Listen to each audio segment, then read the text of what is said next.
Hello there, Qckslvrslash, and today we have a video courtesy of the Sneaky Snake, and they're in the Tier 9 German destroyer, the Z-46, a ship I still haven't gotten around to getting, mostly because I've just gotten stuck on the Moss. I don't know what it is, I'm just not getting enough games in to progress through it and get to some of these later destroyers, which I genuinely think I will enjoy. Now they're playing on Islands of Ice, 3 cap domination, and you can see a couple tier 10s, number of tier 9s, and some 8s. So there's a bit of a mix in there, and nicely, at least for a destroyer, there's a lot of battleships on the map. One of the things I love loading into a game in a DD is seeing very few destroyers and a lot of battleships, because let's face it, battleships are the easy targets when you're in a destroyer, and the fewer other destroyers there are in play, the fewer ships that can really sneak up on you and detect you maybe a little unexpectedly. You know, a cruiser, you're always going to have a couple kilometers warning on a cruiser closing you. A battleship, you're going to have an eternity of warning. But DDs, because your detection at these higher tiers is pretty much the same, other than just kind of reading what's going on and using caps to judge where ships may be and where their smokes are, you wind up surprising each other half the time. I know in games I've completely ignored a DD, and not ignored, I never saw it, and it was there for like 20-30 seconds. Luckily, Snake gets a bit of early warning on this enemy cab, and there's a lot of people who think the cab is poison at this kind of tier because it's OP, and I disagree. The cab's a good ship, but you need to know how to play it, and these other destroyers are just as capable. Case in point, Sneaky Snake just landed 8,000 damage, taking about a third of that enemy's health, and he's continuing to do that. That enemy cab getting redetected by, I'm guessing, the Qckslvrslash because he shot, and he's thrown his torps, but because Sneaky Snake's in a German DD, he has hydroacoustic. He pops the speed boost because rather than going ahead, he saw this nice big gap in the dispersion and decides reversing into it and parallel parking here is the better option, and just keeps his guns working. And with that strike of torpedoes out of the way, well, things are safe. Unfortunately, the Qckslvrslash does get killed, and so goes the detection. But there's a Neptune sitting side on, just popped his smoke finally, and well, the torps, they're back up. So can you guess where they're going? Straight into the smoke screen, because that's what you do. And if that British cruiser doesn't have his hydro up, he's probably eating one of those. And well, the downside of these German destroyers already biting Sneaky Snake, the smoke is dissipating and he's got to get his butt into gear.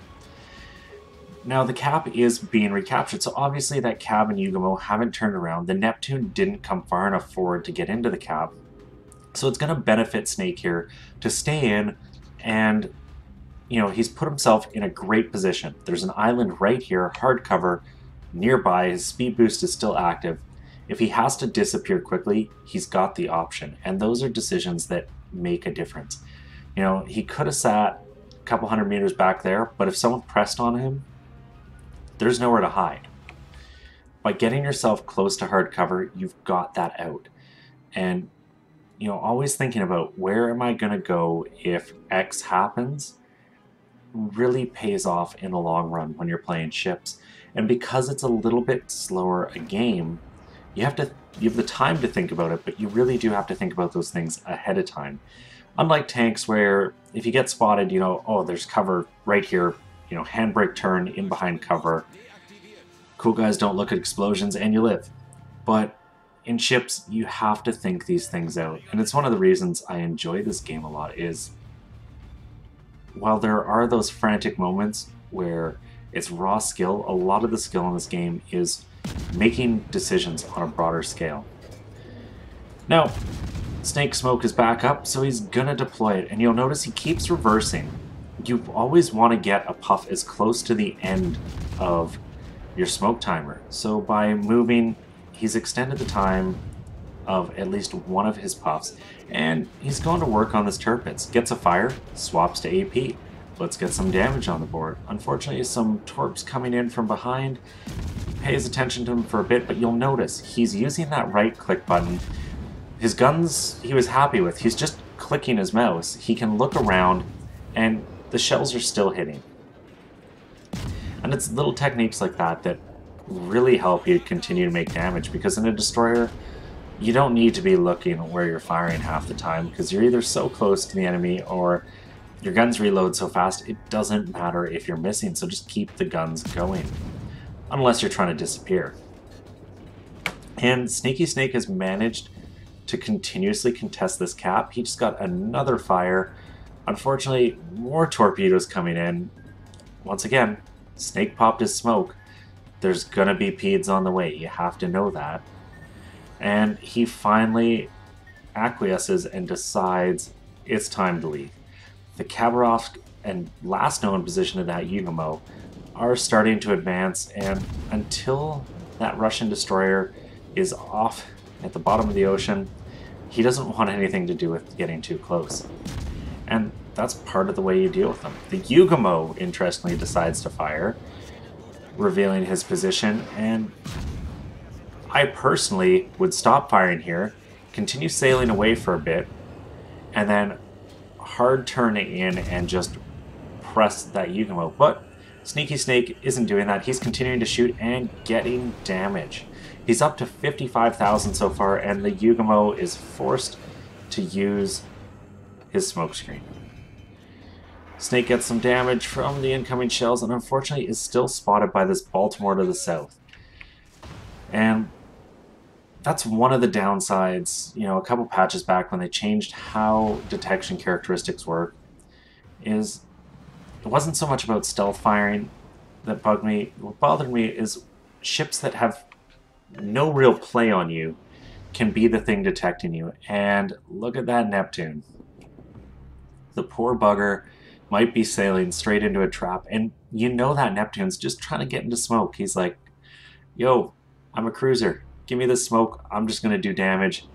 And sailing straight into it, and that wall of skill heading straight at him, probably going to do some damage. There it is.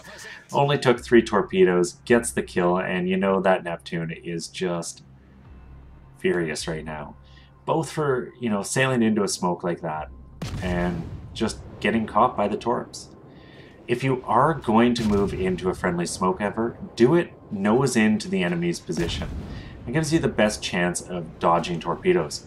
By sailing in completely perpendicular to where you knew a destroyer was, you're sailing perpendicular to his torpedoes, giving you very little time to dodge, if time at all. And right now, Snake's just going to work on this turrets.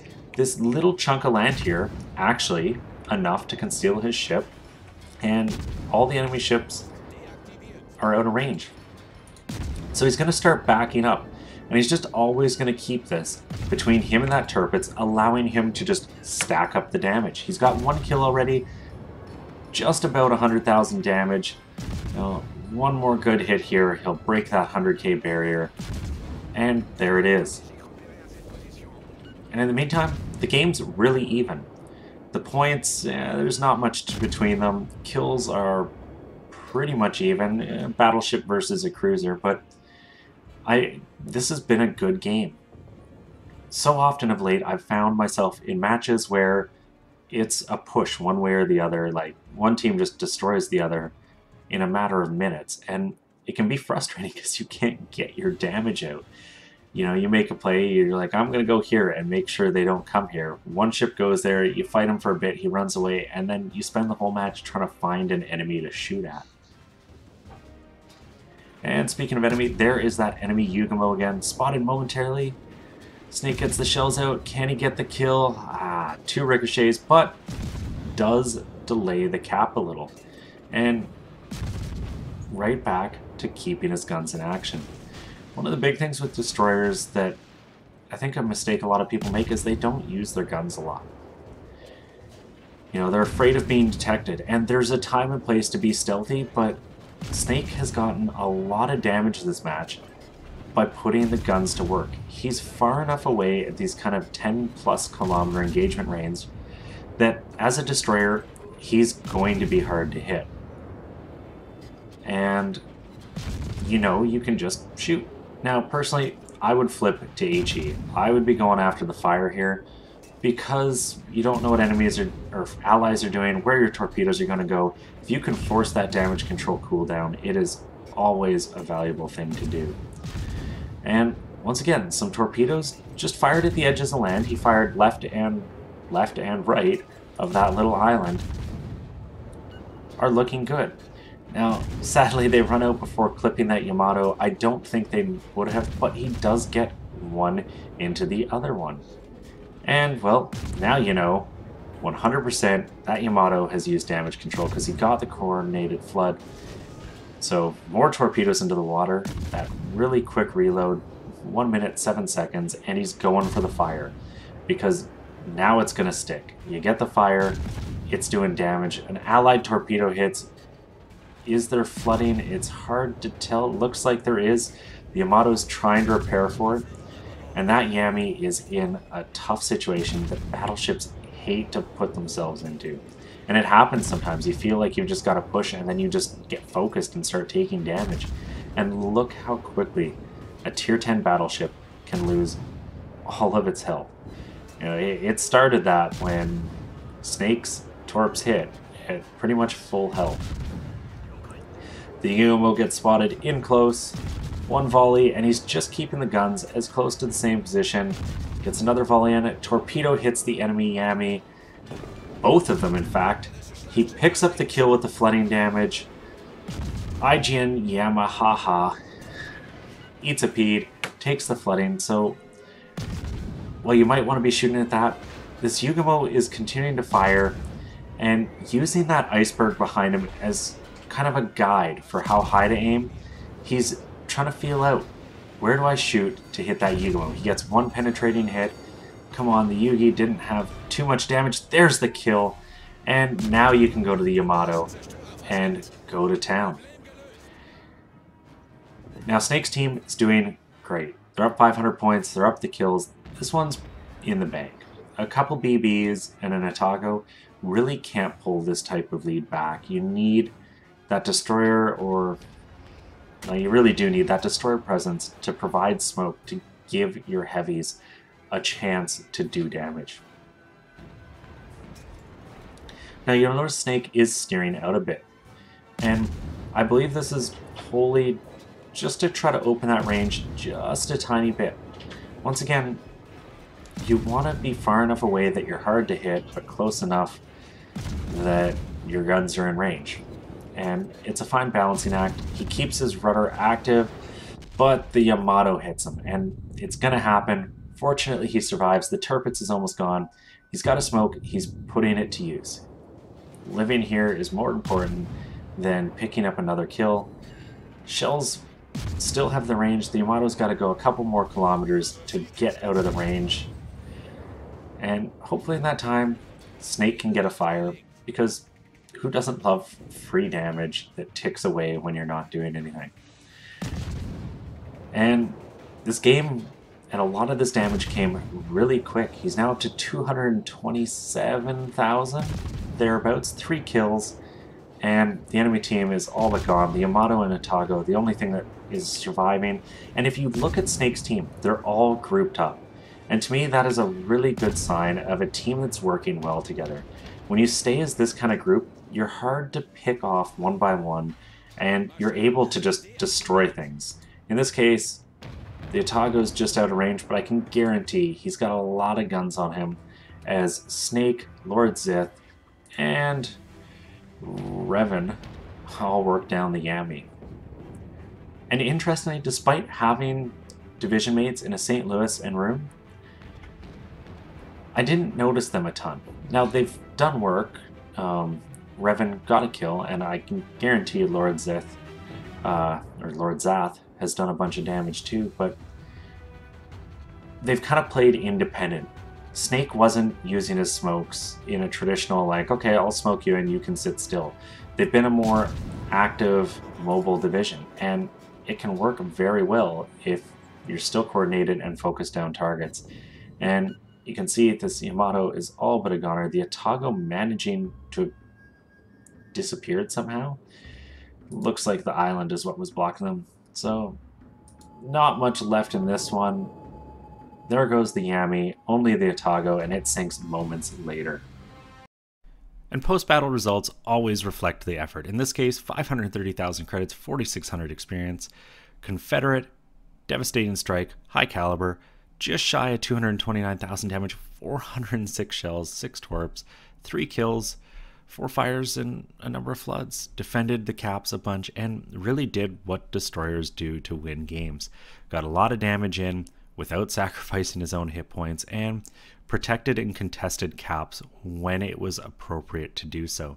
And deciding when you should be in a cap contesting it and when not is really the fine line of playing a destroyer. So often you see someone go charging in like, I'm going to go to the cap, and they get deleted, like the Ognavoy.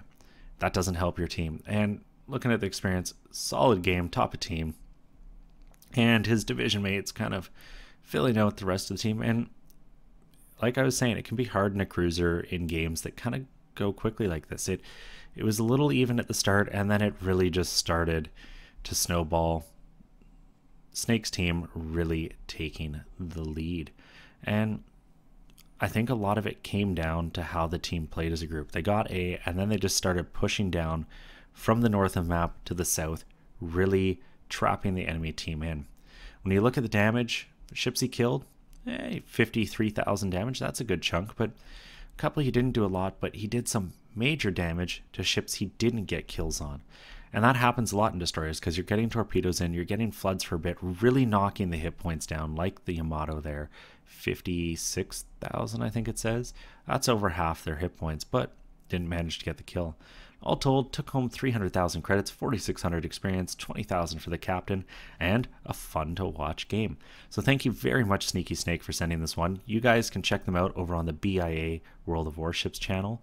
I hope you enjoyed it. If you did, please consider giving it a thumbs up or subscribing to the channel. And as always, I'm Qckslvrslash. I'll have another one for you later.